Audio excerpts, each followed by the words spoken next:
Ito kami ngayon sa Vienna, Austria. So, mamili kami ng mag-grocery kami. Yan, gitour mi ni Manang sa lugar.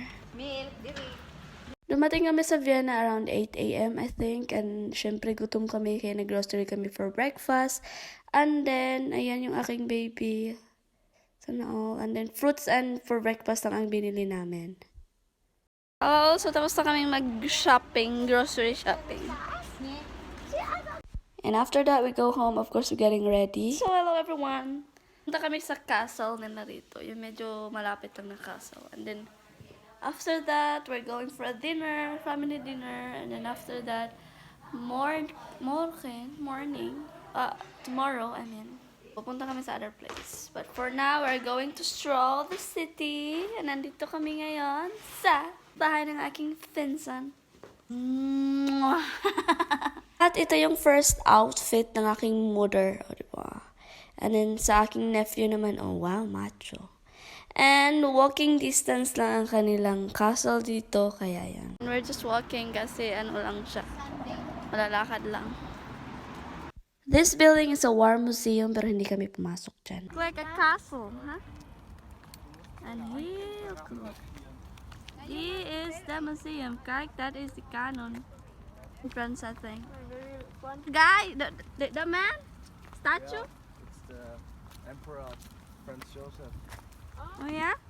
This old building is also a part of a museum before, but now ginawa na lang itong apartment. Ito yung sa loob niya. Madadaanan namin to paputang castle. Also yung kanilang park madadaanan namin na may pa-fountain si Mayor. At ito yung entrance ng castle. Ang ganda ng gate nila, gate pa lang. At ito yung aking nephew na nagsalita dyan, nagbibilang yan. And ang ganda ng gate. Pagpasok mo pa lang sa kanilang entrance ay makikita mo na yung number na 300. It means 300 years na itong tinayo. At ito yung kanilang castle na ang ganda at ang lawak. May pa-flowers pa sa gitna and fountain.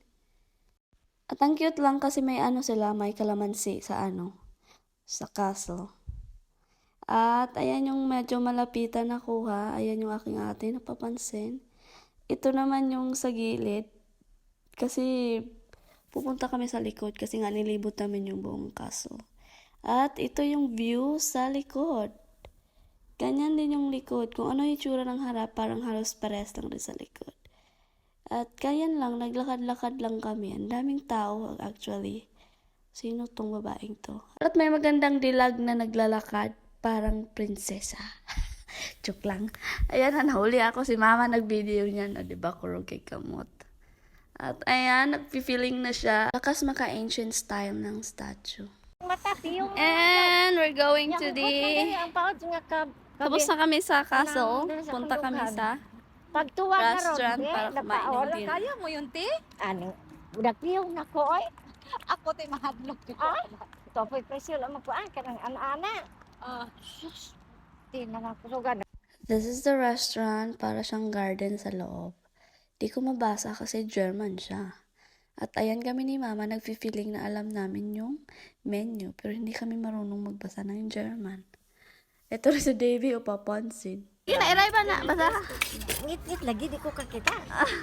Bisan pagkakita ka, di ka mo kakasabot ka. Flash. Clear? May drink flash. This is what we order. Kay mama is shrimp. Kay Inday and kay Manang is spare ribs. Kay Karian is burger. And then sa akin is beef siya. Pero hindi ko alam kung ano yung tawag kasi German eh. At ayan, may pasala din sila. Sana all healthy. Ito yung itsura ng akin. Ito naman yung view pag during night.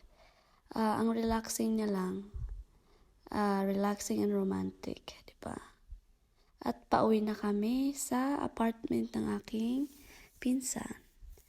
Trinay ko lang magganitong view. Kung ano yung itsura ko pag nasa baba yung camera. Char.